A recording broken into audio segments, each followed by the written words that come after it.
Hola, ¿qué tal mi gente? ¿Cómo están? Mi nombre es Adonis, sean bienvenidos a un videito más de su canal iPhone Pro y más. Como bien lo puede leer en el título de este hermoso video, en el video de hoy te voy a enseñar cómo poder desactivar estos molestos sonidos de Facebook que hace la aplicación como tal, por ejemplo cuando damos un like o cuando cliqueamos en algún botón, etc. Antes de iniciar con el pequeño tutorial te invito a que te suscribas a este hermoso canal para que no te pierdas los próximos videos que estaremos realizando muchísimos videos. Y pues bien, es bastante sencillo, simplemente localizamos la aplicación de Facebook, la abrimos y estando aquí vamos a hacer clic en estas tres rayitas que son las que nos van a desplegar este menú de diferentes opciones, entre las cuales vamos a darle aquí hasta este símbolo de engranaje que significa configuración.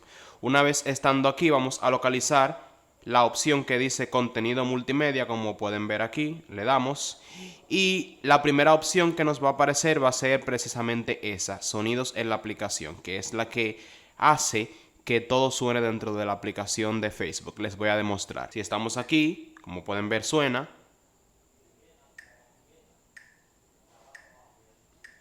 Cada clic que yo hago, si doy un like, suena.